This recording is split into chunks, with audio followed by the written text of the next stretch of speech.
Bom dia! Hoje é dia 17 de abril, nós vamos iniciar nossa primeira aula de ciências. Então vamos lá, vou anexar o livro para a gente conversar. E nós vamos começar pelo capítulo 1, certo? Que trata do tema da água. Então aqui tem uma imagem, né? Quero que vocês observem. E vamos ver a água no ambiente.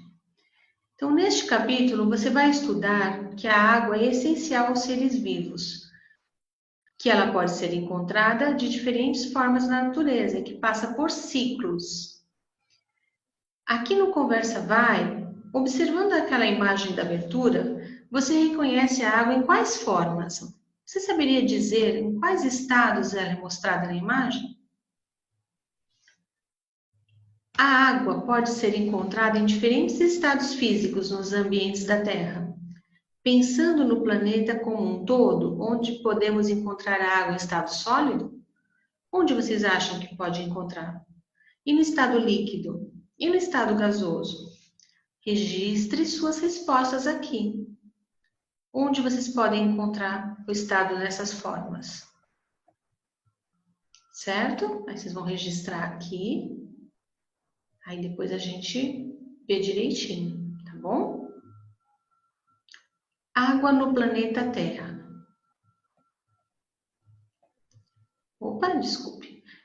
Sabe-se que cerca de 70% da superfície do planeta Terra é coberta por água e que 30% restantes são áreas de terra firme. Então, 70% água, 30% terra.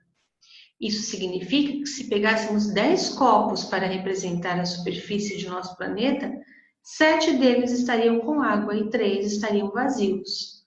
Olha aqui, nesse gráfico, como mostra bem. A área coberta por água, a maior parte dela, né? 70% muita água e a terra firme é só 30%. Então tem muito mais água no planeta do que terra. Água líquida, água no estado líquido, né? Porque a água ela pode ser apresentada de 3 formas, certo? Então, como vimos, maior parte da água do planeta é encontrada no estado líquido, certo? No entanto, a água também pode ser encontrada nos estados sólido e gasoso. No estado líquido, a água é encontrada, por exemplo, em rios, mares, oceanos, lagos e lagoas. Dessa forma, a água é mais acessível aos seres vivos, inclusive às pessoas, tanto para o consumo quanto para a realização de atividades diversas que usam água. Então, no estado líquido, a gente encontra em rios, mares, oceanos, lagos e lagoas, né? Também é possível encontrar água líquida em lençóis subterrâneos, mas essa água não é muito acessível às pessoas, pois esses lençóis estão abaixo do solo. Geralmente, a água encontrada nesses locais é limpa e pode ser obtida por meio de perfurações no solo. Então, lembram dos lençóis freáticos que nós vimos nas aulas passadas? Então, esses lençóis subterrâneos, as pessoas às vezes fazem perfurações e fazem os poços, né? Aqui, o glossário está mostrando o que é lençol subterrâneo. São reservatórios de água e podem ser de 2 tipos: o freático, formado pela água, presente nos espaços vazios do solo, ou o artesiano, formado pela água presente abaixo ou no interior da camada rochosa.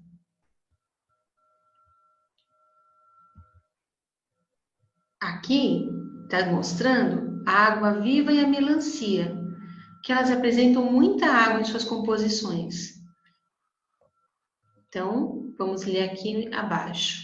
Os seres vivos precisam de água para sobreviver, porque ela também faz parte da composição de seus corpos. A quantidade de água que compõe os corpos dos seres vivos varia bastante entre eles. Por exemplo, Entre os animais, as águas-vivas são os organismos que têm mais água em seu corpo. Se considerarmos 100 partes, cerca de 98 partes são de água. Então, a água viva é quase toda a água, né? Só 2 partes seriam de outras composições. Entre os vegetais, a melancia é um dos frutos que mais se destaca. De 100 partes, cerca de 92 são de água.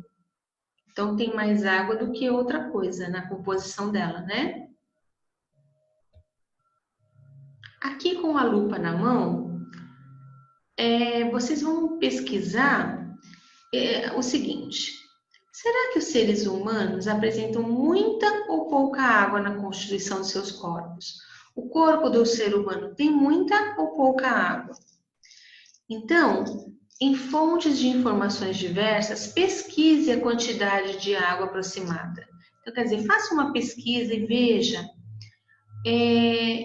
a quantidade de água que existe no corpo de um adulto humano, de um humano adulto entre 20 e 45 anos. Tá? A quantidade de água que se apresenta no corpo desse adulto. Após a pesquisa, pinte a barra até a indicação aproximada da porcentagem de água existente no corpo do ser humano adulto. Então, vocês vão pintar quantos por cento tem no corpo desse ser humano adulto entre 20 e 45 anos. Tá bom? Aí vocês vão pintar a barrinha aqui da quantidade que vocês encontrarem na pesquisa, certo? Aqui o 3 diz o seguinte: o corpo humano tem a água distribuída de diferentes formas, de acordo com cada uma de suas partes e regiões. Pinte a silhueta, que é isso aqui, a silhueta do corpo, representando como você pensa que é a distribuição de água em cada parte do organismo humano. Então, você vai pintar como você acha que a água está distribuída aqui no organismo desse ser humano. E depois vão explicar aqui, escrevendo a resposta do que vocês acham, por que vocês acham que é isso, tá bom?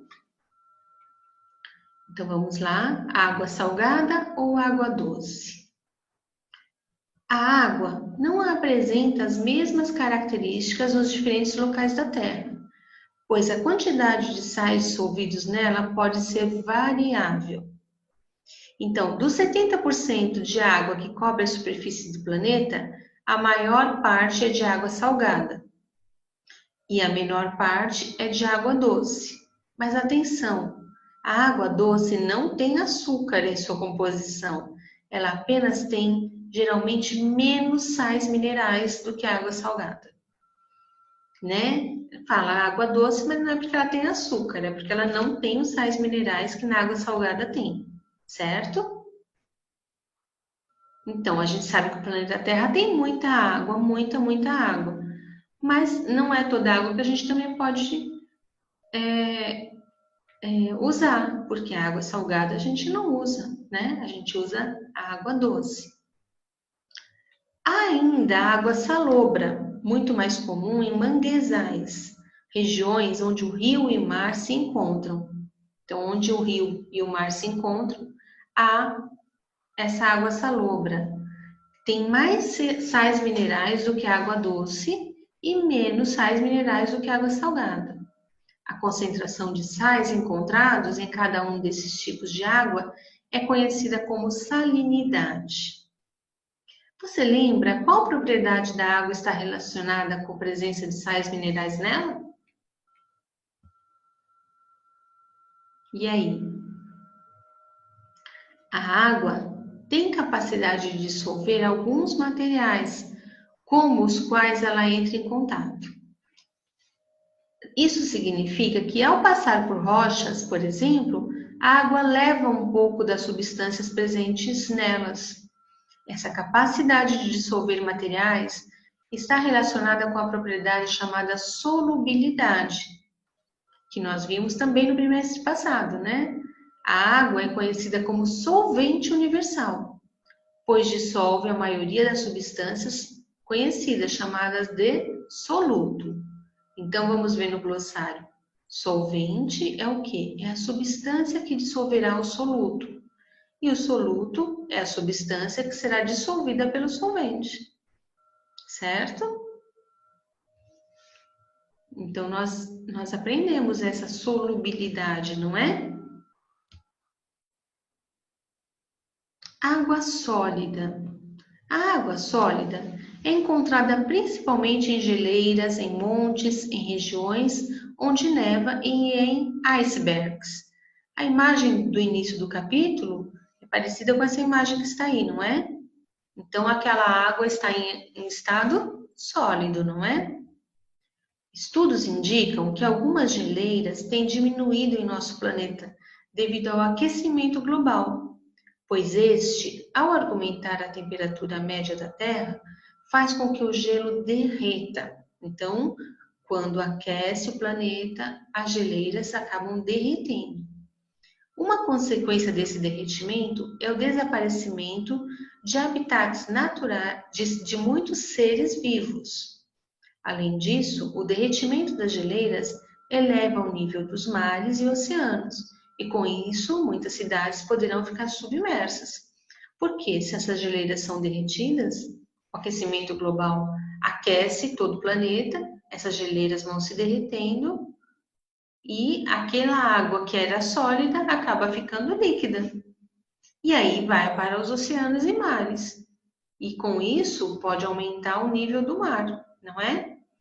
Então, por isso que a gente tem que cuidar do aquecimento da Terra, do aquecimento global, certo?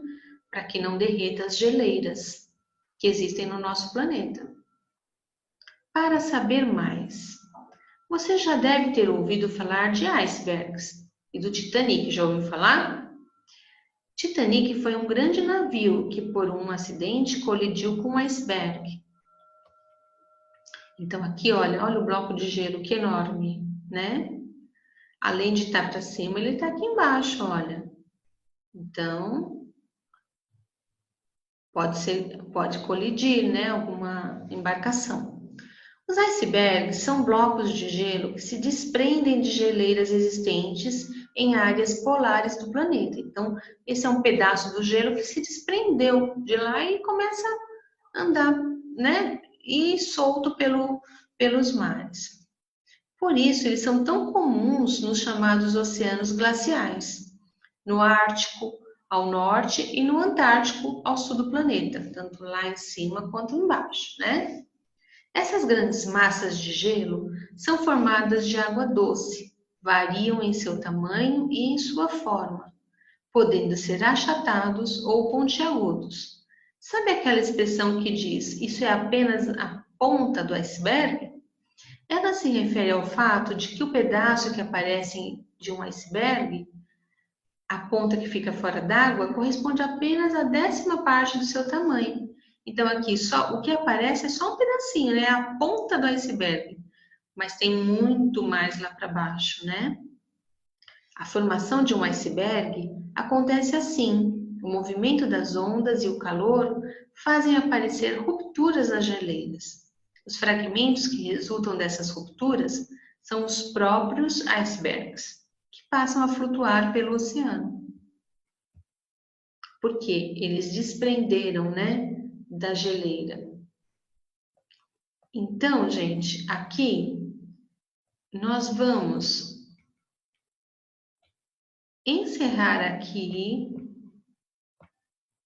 porque você já tem uma atividade para casa, que é essa que a gente falou aqui atrás, certo? Que é a da quantidade de água no corpo humano. Então, eu não quero dar outra atividade para não sobrecarregar, porque você já tem atividades de história, né? E outras atividades para fazer no final de semana. Tá bom? Então, a gente vai parar por aqui, olha, onde nós vimos para saber mais. E depois a gente continua o capítulo, tá bom? Então, vamos encerrar aqui, ó, no Gigantes Gelados, tá bom? Aí a gente continua na próxima aula. Tá joia, então? Um beijo, quinto ano. Até mais.